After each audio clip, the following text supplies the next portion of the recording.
más violencia, más maldad en la tierra.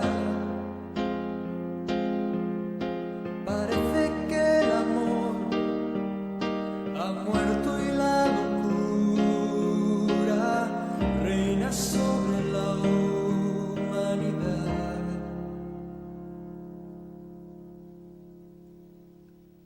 Jóvenes acabados,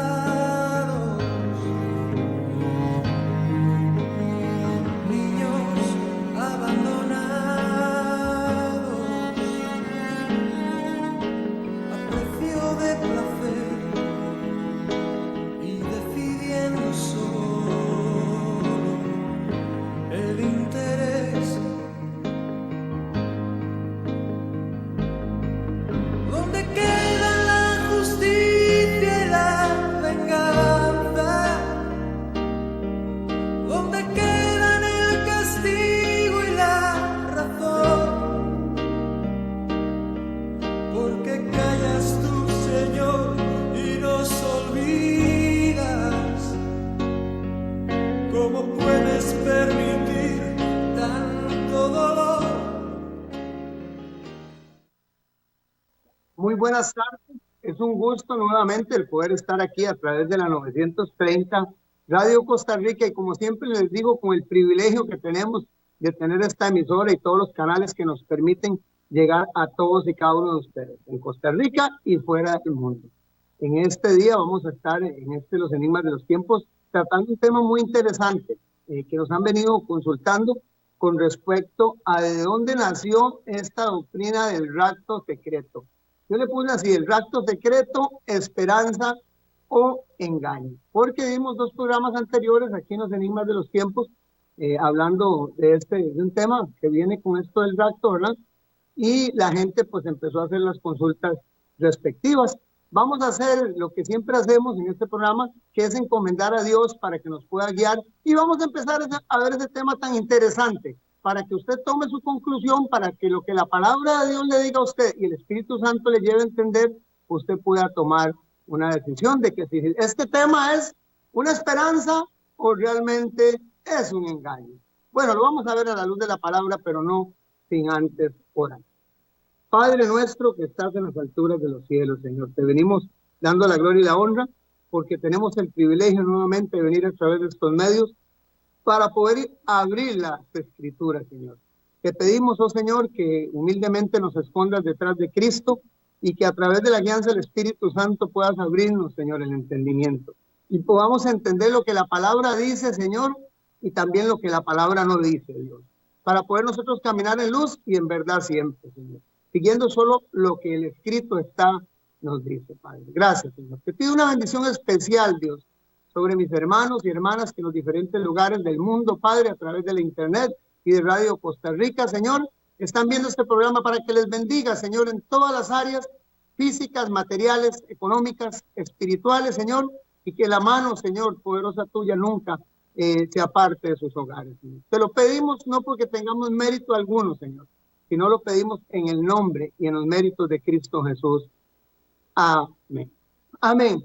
Bueno, amigos, un saludo muy cordial para todas las personas que siempre semanalmente se comunican con nosotros, para Lucy Chini, un saludo allá en la iglesia de Mapa, en Savannah, en Georgia, para su esposito también una gran bendición, esta pareja que están allá, para Rita Chini también, y para Abigail, que están también allá en Florida, y para la iglesia linda y hermosa de nuestro hermano Marlon, en Puerto Escondido de Pital. Bueno, tengo un montón de gente, Don Darby, por el lado de Cartago, a mi amigo Carlos, que está allá por el lado de Guanacaste, también en Liberia, y varias personas que se han comunicado en esta semana por aquí con nosotros, y vamos a despejar hoy hasta donde Dios nos permita las dudas del tema. Ok, vamos a empezar como siempre nuestra costumbre con un versículo para que podamos ir enhebrando las escrituras. Gálatas 1, versículo 6 y 8 nos dice: me asombra, dice Pablo, vea qué interesante, a la iglesia de Galacia, porque se les había dado un mensaje recién salido, como digo yo, del horno, ¿verdad? Porque Jesucristo, sus apóstoles acababan de estar ahí, los que pues ya habían muerto, Jesucristo ya había subido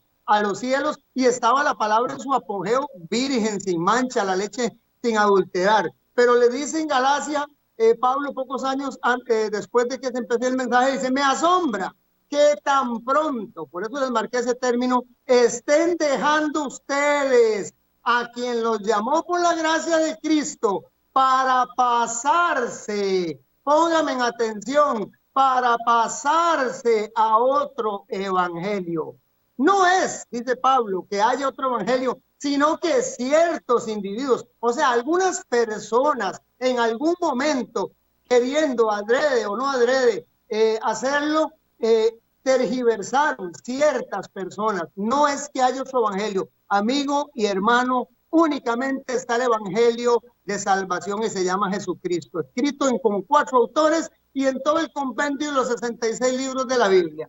Pero ustedes tienen que entender, amigos y hermanos, que solo hay un evangelio. Lo que pasa es que ciertas personas, dice Pablo aquí, están sembrando, pónganme atención los términos, confusión, confusión. O sea, se pasan de un evangelio, en Hebreos, ciertos individuos pasan a personas de un evangelio con confusión y tergiversan el evangelio de Cristo. Pero aún la amonestación para usted y para mí. Y aquí la importancia de que usted pueda estudiar con su Biblia cada vez que aquí nos Enigmas de los Tiempos estamos dando algún tipo de tema de estos para que usted corrobore que lo que se le está diciendo es cierto, dice. Y viene aquí la amonestación. Pero aún si alguno de nosotros, decía Pablo, o los que estaban en ese momento discipulando, Timoteo, Silas, bueno, todas las personas que trabajaron, Pedro, los apóstoles de la iglesia primitiva, que sirvieron para que se desenvolviera el evangelio, pero si alguno uno de nosotros o un ángel del cielo, pónganme atención hermanos, les predica un evangelio distinto del que les hemos predicado, que caiga en maldición o bajo maldición o en anatema, que es exactamente lo mismo, lo que diferentes versiones y traducciones dicen. Entonces nos dice la Biblia que nosotros tenemos que tener cuidado de que lo que nos está enseñado en el evangelio que Cristo dejó, que son sagradas escrituras, y los hombres inspirados por Dios, dice 2 Pedro, escribieron las profecías, amigos y hermanos, que nos permiten hoy vivir como creyentes. Dice que si aún un ángel viniera a tergiversarnos esto, nosotros no debemos de recibirlo porque está en maldición.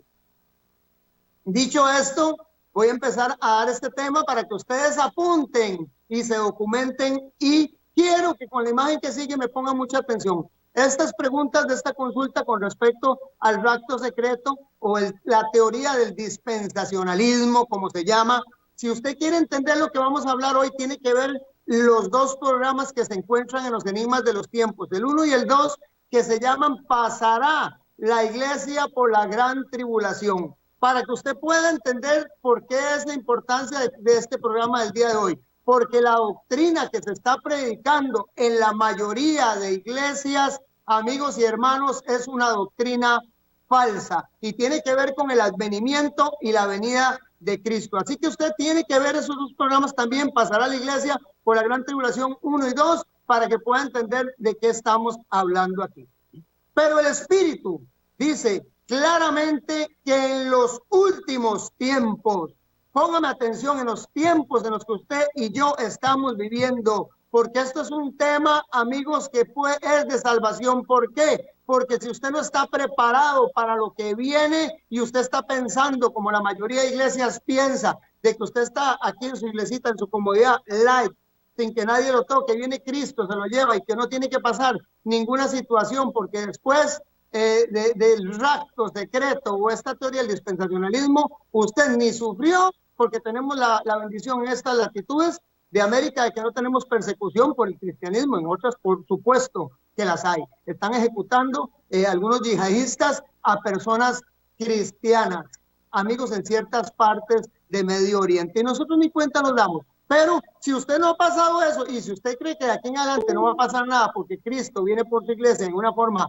mágica, porque no tiene otro término, o extraterrestre, como han querido mencionarla ahí, ¿verdad? De adopciones y algunas otras cosas que va a ocurrir masiva con la iglesia, es algo interesantísimo, ¿verdad? Dice que el Espíritu dice claramente en las iglesias que en los últimos tiempos apostatarán de la fe algunas personas, prestando atención, póngame atención, prestando atención a espíritus engañadores y doctrinas de demonios. Primera de Timoteo 4:1. Usted se vuelve apóstata no solamente porque predique, o yo me vuelvo apóstata no solamente porque predique una falsa doctrina, sino porque escuche esas personas que están predicando esas falsas doctrinas, esos espíritus engañadores y esas doctrinas de demonios. Yo no lo digo, lo dice claramente el Espíritu que en estos tiempos iba a acontecer. Y voy un poco rápido porque quiero dejar este tema terminadito y que les queden bien claro. Dice que en los últimos tiempos apostatarán. Amigos y hermanos, ustedes han puesto a pensar qué es el término apostasía. Y yo quiero que les quede bien claro para que podamos nosotros darnos cuenta en qué estamos parados cuando creemos este tipo de doctrinas. Y ahorita vamos a explicar de qué trata la doctrina y cómo totalmente la Biblia la desacredita, porque no tiene ningún contexto bíblico en el que se refiera o se encuentre mencionado esto del rapto secreto. Y una vez lo dije, y lo dije en los dos programas, el 1 y el 2, de pasar a la iglesia por la gran tribulación. Si hay algún hermano que tenga toda la capacidad teológica, dogmática, no sé, pedagógica o lo que quieran ponerle, científica, para poder debatir este tema con la Biblia sobre la mesa, mi amigo, yo me disculpo abiertamente, me retracto de todo lo que he predicado con respecto al tema. Pero esa doctrina no está en la Biblia. Le guste a usted o no le guste, lo crea o no lo crea, se sienta muy mal porque el que se la predicaba era su papá que era pastor o su abuelito que lo llevó al evangelio, y entonces a usted le va a doler mucho porque el pastor era tan bueno conmigo que yo, ¿cómo voy a decir que jamás que estaba predicando una falsa doctrina? Muchas veces por ignorancia, pero recuerda que el que peca en ignorancia, ignorantemente también es por su ignorancia es culpado. Así lo dice en Deuteronomio. Así que para eso estamos aquí en los enigmas de los tiempos, para que conozcamos la verdad y la verdad nos hará libres. Ok, ¿qué es apostasía? Para que vean el peligro. Apostasía es negación, renuncia o abjuración de la fe, salida o abandono. Oiga los términos que les marco. Usted niega, yo niego, renuncio, yo adjuro, de la fe, salgo y abandono la orden religiosa o instituto o institución que me fue dada, eso yo me convierto en un apóstata. Cuando a usted se le dio la sana doctrina, como dice la palabra, y ve lo que predicó Cristo y lo que Cristo dijo y lo que Cristo enseñó y lo que hasta el día de hoy tenemos impreso en la Reina Valera y todas las múltiples diferentes versiones, Nueva Versión Internacional, Dios habla hoy, y todas las que usted quiera, dicen exactamente lo mismo. Hasta la Nácar Columbus, hasta la Jerusalén, que muchos hermanos cristianos evangélicos toman ese texto por pretexto, contexto, y agarran no sé ni por qué, dónde agarraron eso, que toman las traducciones de algunas versiones bíblicas para apoyar ciertos pensamientos por palabras. Las traducciones todas dicen exactamente lo mismo y no se encuentra el rapto secreto por ninguna parte. Por eso tiro ahí, como lo digo, si alguno sabe y me puede sacar de mi ignorancia, pues se lo agradecería que se comunique con su servidor a los enigmas de los tiempos. Apostasía, usted niega, usted renuncia, usted jura de la fe, usted abandona. Cuando usted tiene incumplimiento de sus obligaciones o de modo más general el abandono de un partido para entrar en otro o el cambio de opinión o doctrina. Cuando usted cree cosas o doctrinas de demonios y espíritus engañadores que enseñan cosas que no son el mensaje que Cristo, la iglesia primitiva, los apóstoles y la iglesia primitiva enseñó y está referida en la palabra, la escritura, mi amigo, usted o yo nos convertimos en apóstatas y estamos abandonando nuestra fe y nos estamos pasando al otro bando. Quiero hacer una pregunta, ¿cuántos bandos hay? Hay múltiples bandos, no señor, solamente hay lo bueno y lo malo. El que no recoge conmigo, dijo Jesucristo, lo lamento amigos y hermanos, desparrama. O sea, en este sentido, o estamos con lo que la Biblia dice o no estamos en nada. Ok, empiezo el tema. Vean qué interesante, con solo la introducción nos damos cuenta de que tenemos algunas cosas que ponernos a pensar y reflexionar si en realidad nos hemos ido muchas veces por emoción o lo que es el término más adecuado para decir esto, por tradición. ¿De dónde? ¿De quién? ¿Y cuándo nace esa enseñanza? ¿De dónde, quién y cuándo nace esta enseñanza del dispensacionalismo o del rapto secreto o de que esto va a ocurrir y que la iglesia se va a ir y que usted se va a quedar tranquilo aquí sentado hasta que Cristo venga y no va a tener que mover un dedo ni va a tener una sola tribulación? Bueno, vamos a ver de dónde nació, porque en la Biblia no está. Ni Jesús, ni los apóstoles, ni la iglesia primitiva creían en esta teoría. Ahí se los estoy poniendo bien claro y se los dije ahora en la introducción. Ni Jesucristo, ni los apóstoles, no hay absolutamente nada bíblico que diga que Jesucristo enseñó que se iba a ir su iglesia y que quedaba gente en la tierra y que a los 3 años y medio y que a los 7 años y que venían nuevamente por tercera y por cuarta vez, porque al meter una venida antes por su iglesia, algunos dicen que es que los ángeles la recogen y hacen un montón de doctrinas que no sé de a dónde la sacaron, pero esa enseñanza del rapto secreto no fue dada por Jesús, ni por la iglesia primitiva, ni por los apóstoles. La enseñanza de un rapto secreto antes de la tribulación o el pretribulacional es una doctrina, pónganme en atención, y ustedes busquen las referencias, por eso les dije, siéntense con el papel, con la libreta, con su cuaderno y una Biblia, obviamente, y apunten estas referencias, apunten los nombres, busquen. Ahora tenemos una comodidad tan increíble para poder nosotros de verdad ilustrarnos y estudiar los temas. Tenemos la internet, que es un instrumento bien usado, muy bueno. Hay referencias históricas, enciclopedias.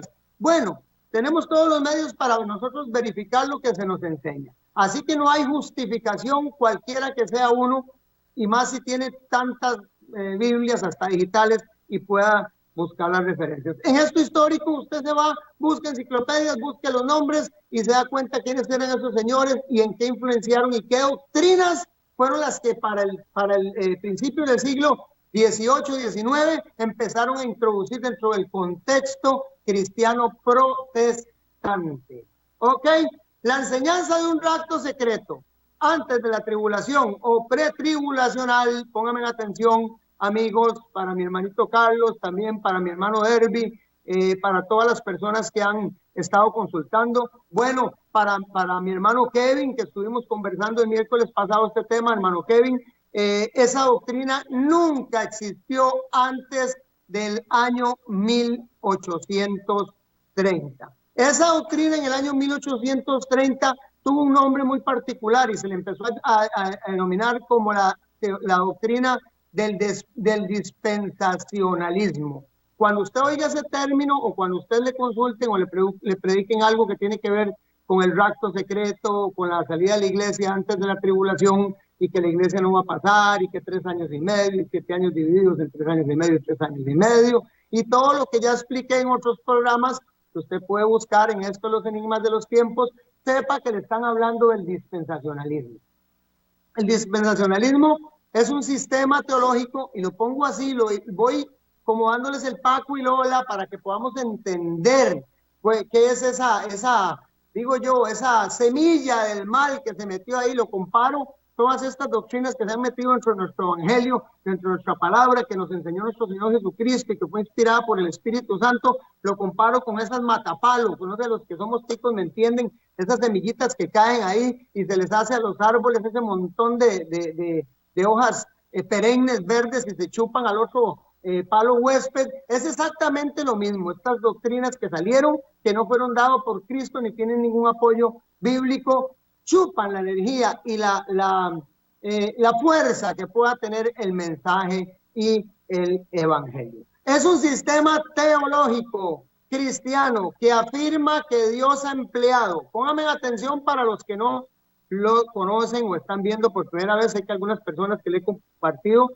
bueno, no son tampoco ni siquiera de las iglesias evangélicas o protestantes, son católicos, pero esto tiene que ver con la iglesia general. Aquí no estoy defendiendo ninguna iglesia ni ninguna dogmatización. Estoy única y exclusivamente diciendo lo que la palabra dice y lo que significan los diferentes términos.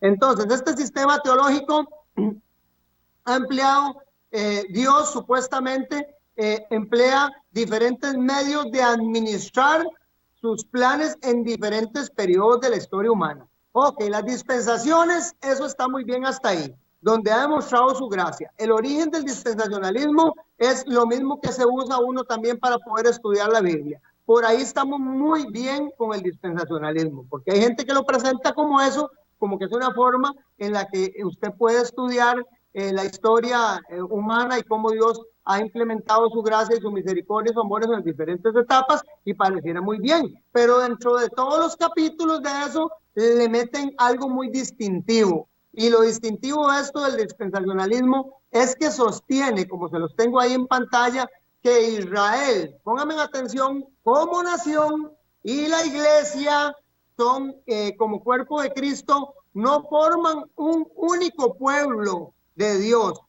sino dos pueblos con profecías, promesas y distintos o destinos diferentes, distintos destinos. O sea, que unos van por un lado y otros por otro, uno por un tiempo y otro por otro tiempo. Quiero que me hablen en cámara.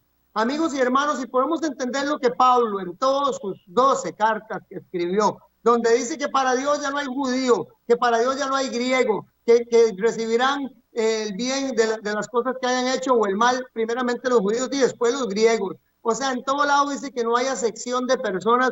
Entonces yo no entiendo cómo pueden recibir, y lo he dicho en algunos de los programas, las bendiciones del pueblo de Israel, todas las cosas sin tener los compromisos. Y en este caso el dispensacionalismo, que es lo que cree la mayoría de las iglesias evangélicas o por lo menos protestantes, yo no entiendo por qué hacen una acepción de personas tan notable para poder dar sostén a una teoría que no tiene ningún fundamento bíblico. Entonces ellos dicen que el dispensacionalismo, como lo exponen así en uno de sus capítulos o exposiciones, dicen que Israel como nación se salva de una forma, que el pueblo de Dios o la iglesia se salva de otra.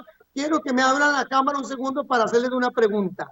Hasta ahora logro entender yo en la Biblia donde dice que Dios va a tener dos novias diferentes, que va a llevar a las bodas del Cordero, no a la cena del Señor, porque ese es otro tema. La semana pasada también una consulta con eso. A las bodas del Cordero va a llevar dos esposas, una en un tiempo y otra en otra. O sea, no logro entender, porque en la Biblia no se habla absolutamente en ninguna parte de que eso va o vaya a ocurrir. Entonces, ¿de dónde viene saliendo esto? Recordemos que cuando hablamos,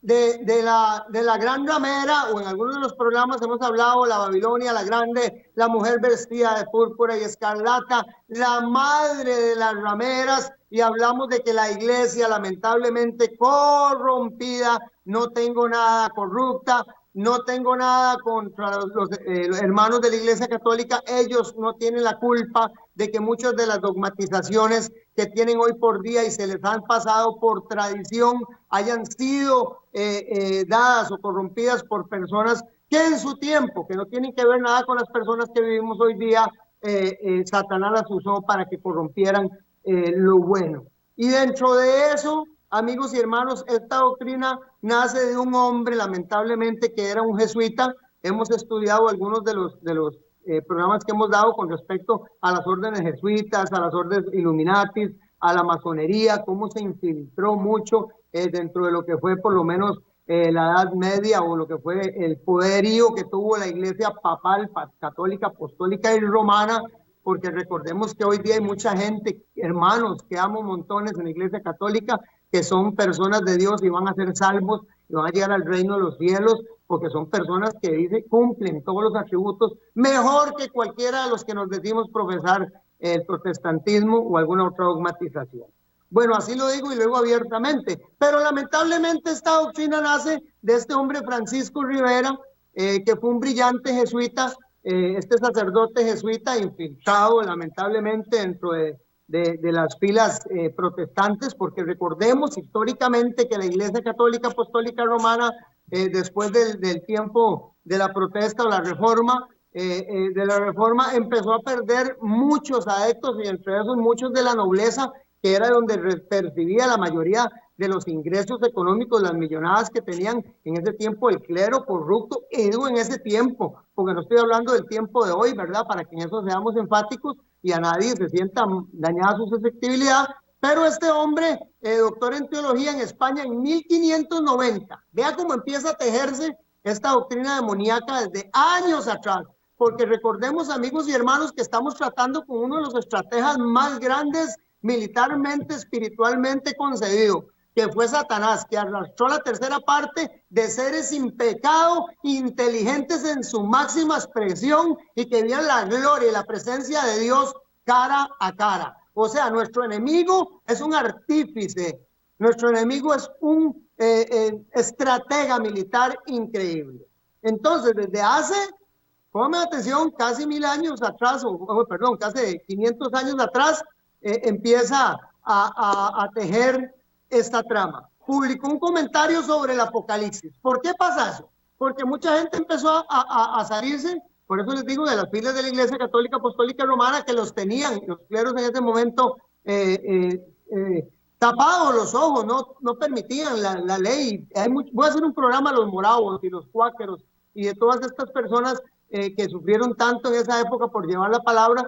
Fue el tiempo del oscurantismo, tenemos que recordarlo. Pues este hombre saca unos comentarios que sí se le permitía al clero poder hacer sus publicaciones. Después de que Wittenberg creó la imprenta, se propagaron por toda Europa, casi que la tierra conocida, todos estos escritos, y hizo énfasis sobre el Apocalipsis, porque quiso quitar la atención de las 99 tesis que Martín Lutero había clavado en el año 1517 en la abadía de Wittenberg.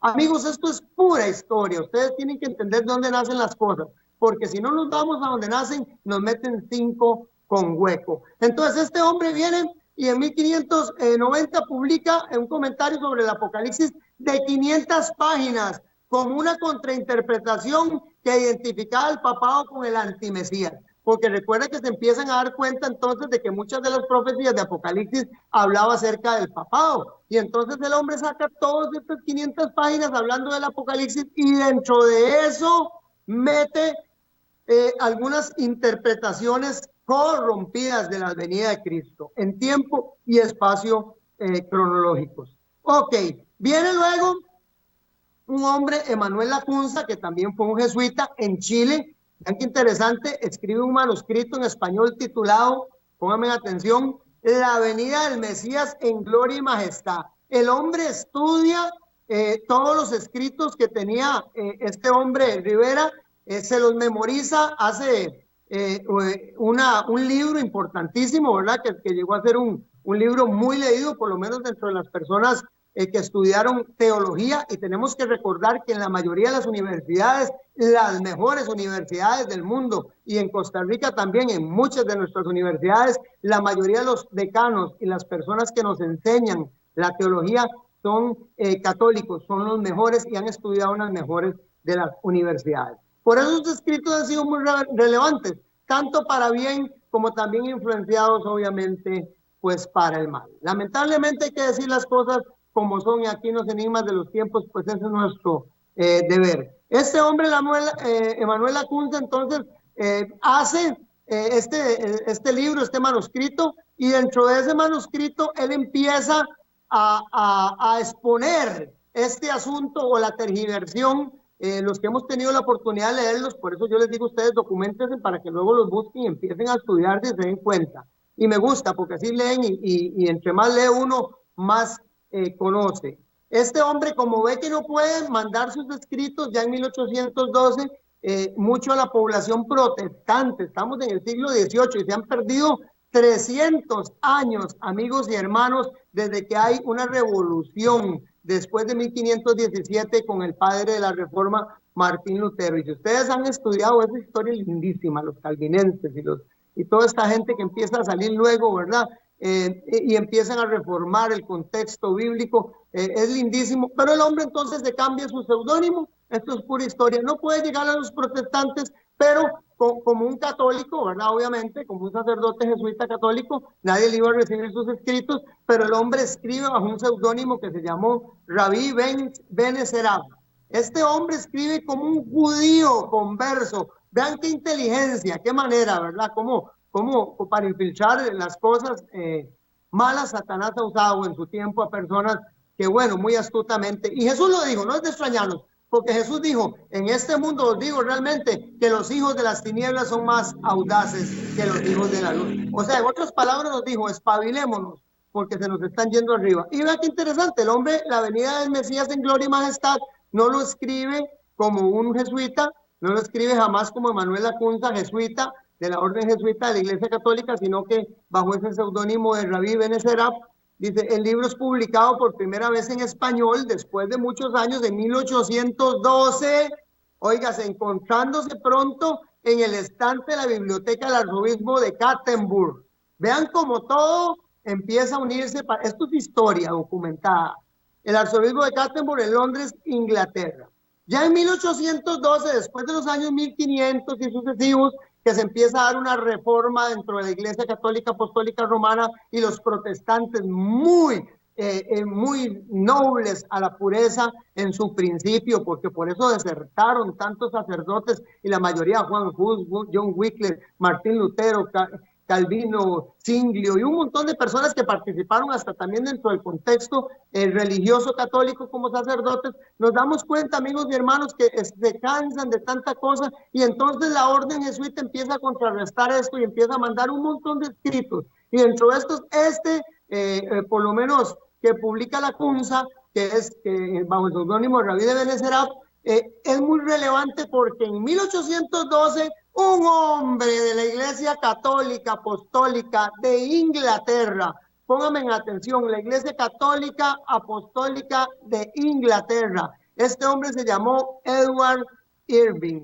Edward Irving en 1828 era un predicador nacido en Escocia, se convierte en uno de los predicadores en su tiempo más elocuente. Era un hombre, como decirle, ¿qué le puedo decir? Ahora estos grandes hombres como Cat Luna, ¿verdad? Dice que llenan, y digo porque, bueno, en el término espiritual hay mucho que cortar en los grandes líderes que tenemos hoy, y digo con nombres y apellidos, que llenan anfiteatros, tremendos estadios. Este señor ya en su época hacía reuniones que concedía muchedumbres de más de 10,000 personas. O sea, estamos hablando que sí era definitivamente uno de los pastores o predicadores elocuentes de su tiempo. Jimmy Swaggart, Kathryn Kuhlman, póngale el nombre que usted quiera conocer hoy por día o póngale los de hoy día también y usted se dará cuenta que era algo muy similar en su tiempo. Entonces son personas que si lo extrapolamos de nuestros tiempos,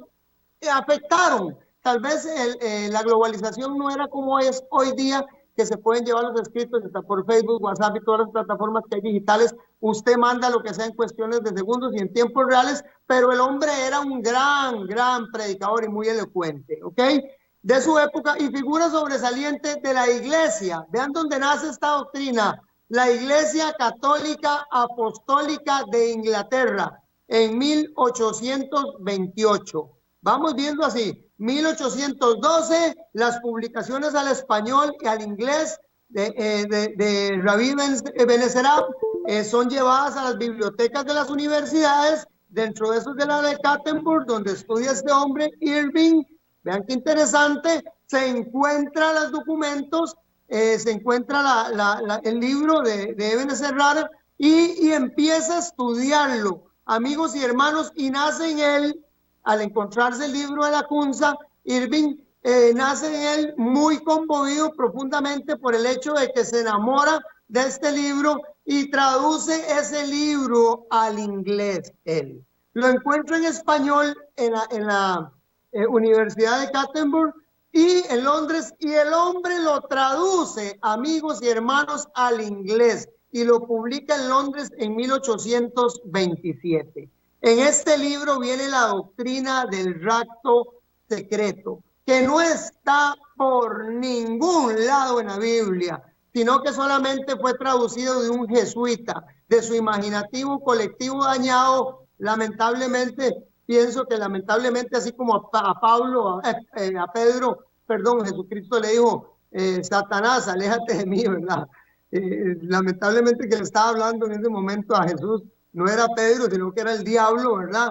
Y así muchas veces acontece el susurro, ¿verdad? Espiritual del enemigo y usando medios humanos. Eso lamentablemente a veces se hacen algunas cosas que produce esa simbiosis tan lamentable. Ok, el hombre viene, don Irving, y se encuentra el libro de la Cruz en español, lo traduce al inglés y lo publica. Y como era un hombre tan elocuente que llenaba estadios de 10,000 personas, adivinen ustedes y hermanos qué ocurre. El libro se expande por todo lado, la gente empieza a conocer a esa doctrina y la empieza a dar como si fuera una doctrina de origen bíblico. Los hermanos de Plymouth, el movimiento tuvo su principio en Dublín en 1825, estamos hablando, vean qué interesante, de 1812, 1827 y 1825, paralelos toda la entrada de esta doctrina a Europa a través de un libro jesuita, amigos y hermanos. Y esta iglesia de Plymouth se hizo muy famosa y empezó a predicar el evangelio por todo lo que fue Inglaterra, fue Escocia, Irlanda, todas esas partes de ahí, de Inglaterra y esas partes nórdicas, y se hizo muy famoso por lo menos esta doctrina que se dio dentro de ese libro. Una mujer de la iglesia de Plymouth en 1830, en el mes de abril, en Port Glasgow, una ciudad de Irlanda, esta jovencita de 15 años, Margaret MacDonald, recibe una revelación C, y estoy convencido, porque vamos a hacer un programa del don de lenguas. El don de lenguas existe, pero estoy convencido que lo que pasó ahí tiene que ser lo que se practicaba, porque por lo menos la documentación del texto dice eso, y las fotos que se pueden encontrar, por lo menos de las congregaciones, dicen lo mismo, que era una práctica muy similar a lo que se hacía hoy o lo que se hace hoy con el don de lenguas, que no tiene tampoco ningún sostén bíblico, ¿verdad? Obviamente las lenguas sí se desarrollan dentro del contexto bíblico y usted puede tener el don de lenguas, pero no como se practican. Pues esta mujer en esta revelación habla en lenguas y dice que esa revelación impresa o que estaba de moda en ese momento, en ese libro, es una revelación divina. John Nelson Darby, voy rápido porque me dice que me quedan 10 minutos. John Nelson Darby fue un evangelista anglo-irlandés, póngame atención, y una figura de gran influencia entre los primeros hermanos de Plymouth. Este señor, John Nelson Darby, en los hermanos de Plymouth, conoce personalmente a Margaret y declara y dice que sí, que esa interpretación que da esa mujer en lenguas, reforzando lo que ya este hombre Irving, que eran contemporáneos y se conocían, tienen que entender, sobre el tutorial del dispensacionalismo moderno y del futurismo, como se le llamó a este hombre, tal vez la imagen anterior, perdón, la de Nelson Darby, para que veamos a este hombre importante, donde dice John Nelson Darby, es el hombre al que se le llama el padre, gracias, del dispensacionalismo y el futurismo. Todo lo que usted conoce sobre el rapto secreto y sobre el futurismo, que es otra también doctrina, dogmatización de nueva era y modernismo que se está dando entre las iglesias, amigos y hermanos, la fundó o la trajo este señor John David Darby.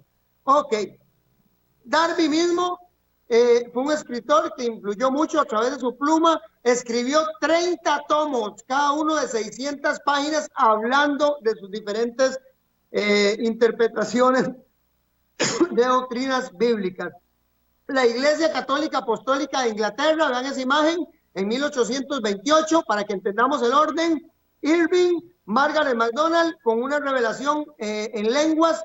John Nelson Darby escribe 30 tomos de 600 páginas con esa doctrina y conoce a Cyrus Ingerson Scofield, que era un teólogo estadounidense, ministro religioso, oiga, y escritor, conocido por ser el autor. Pónganme en atención que aquí son de la chancha, como decimos los ticos, dobló el rabito, y donde el palo se le hizo la comba.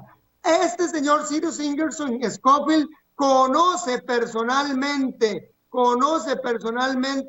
a uno de estos hombres, a uno de estos personajes y él hace una Biblia que se llama la Biblia de estudio o la Biblia de anotada de Scofield. Esta Biblia de Scofield, todos los que somos creyentes la conocemos, yo la he estudiado, es muy bonita, pero viene incorporado ese texto, o venía incorporado ese texto o ese anexo, ese apéndice, se llamaba ese apéndice de lo que fue la teoría del rapto secreto. La referencia de Scofield fue destinada a impactar tremendamente las creencias de muchos al imprimirse. Póngame atención, 3 millones de ejemplares durante los primeros 50 años de la producción. Obviamente estamos hablando, amigos y hermanos, de hace casi 200 años atrás.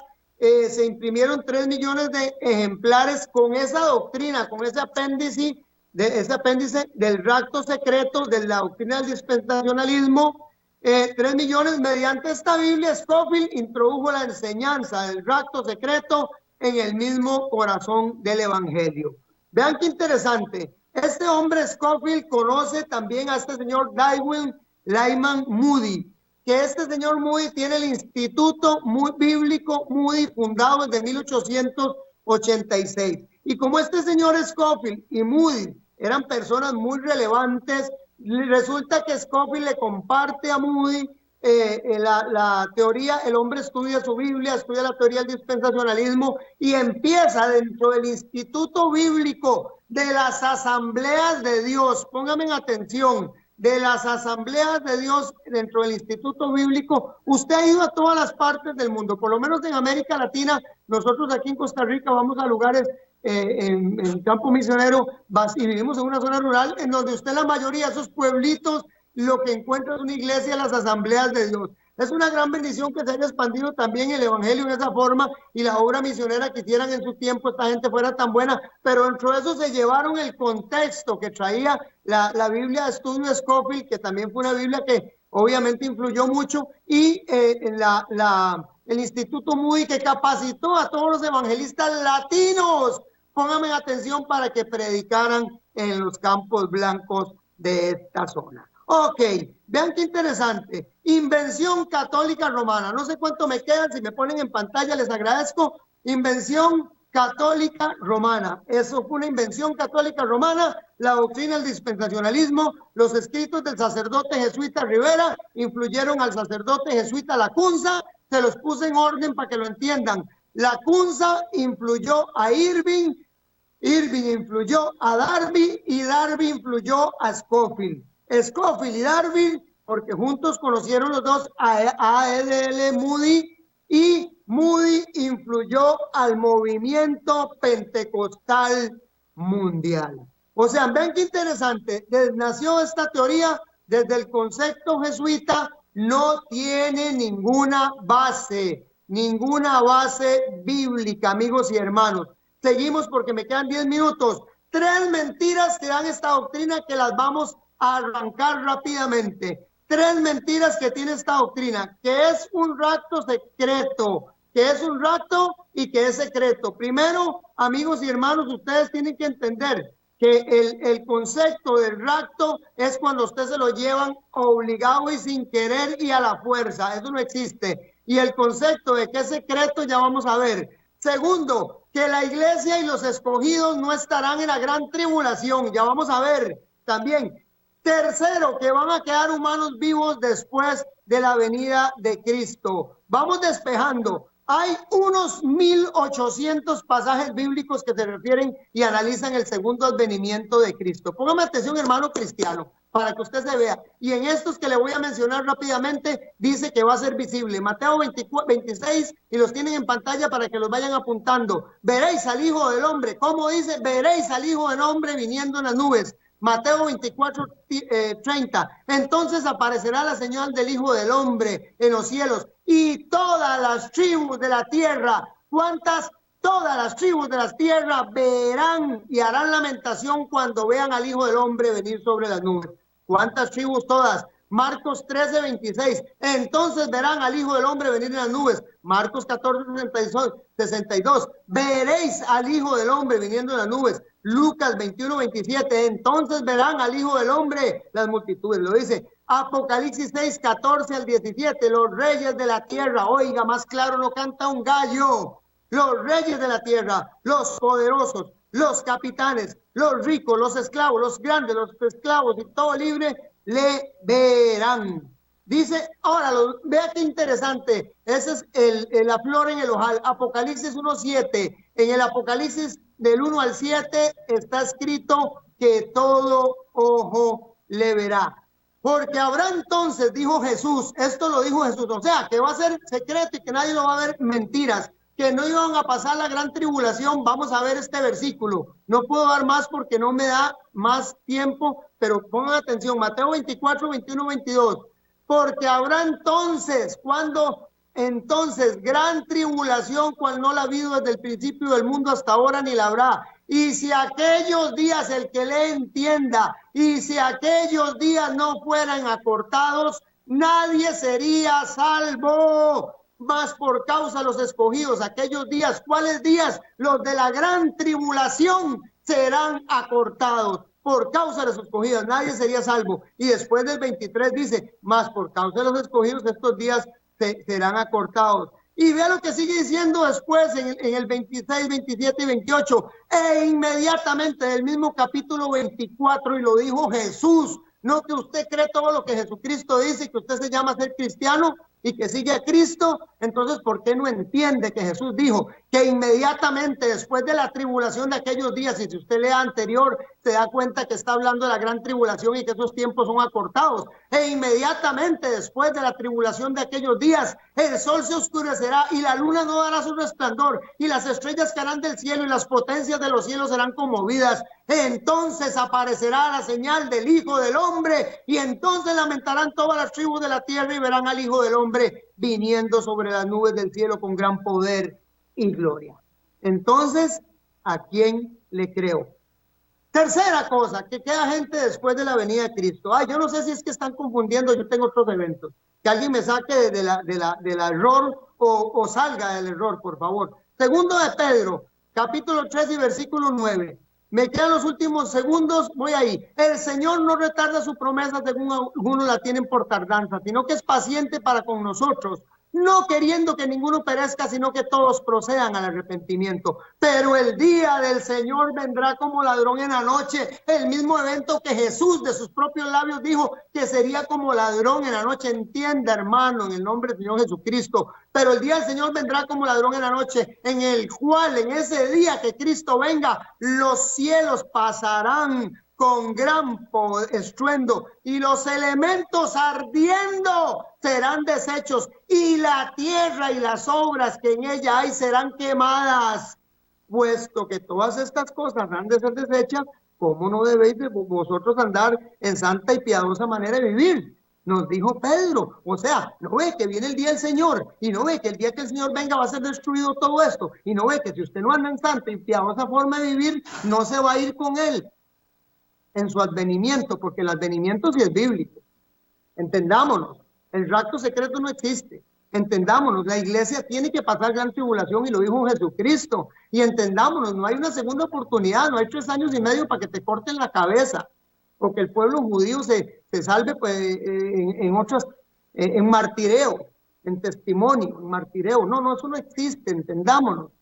La Biblia dice que cuando venga Cristo todo ojo lo va a ver, y la palabra del Señor dice que cuando venga Jesucristo no va a ser acepción de personas tampoco, y la palabra del Señor dice también que cuando venga Cristo va a destruir la tierra y todos los elementos que están en ella, esperando, apresurándonos para la venida del día de Dios, en el cual, póngame atención, lo vuelve a decir 2 veces, los cielos encendiéndose serán deshechos, y los elementos siendo quemados se fundirán. Pero nosotros esperamos según las promesas cielos nuevos y tierra nueva, en los cuales mora la justicia. Por lo cual, oh amados hermanos, estando en espera de estas cosas, procurad con diligencia ser hallados, no se los había llevado, ser hallados por él sin mancha e irreprensibles en paz. ¿Los entendimos? Bueno, mi hermano, para mí ha sido un gusto el poder estar con ustedes en un tiempo más en los enigmas de los tiempos, y de verdad Que Dios me les bendiga y que esta palabra y que esta meditación que hemos tenido hoy con respecto a esa mentira, porque tenemos que entender que nos han mentido el día de hoy, el Señor haya permitido que a través de la luz del Evangelio que nos haya podido caer esta venda. Que Dios les bendiga y estamos a la hora.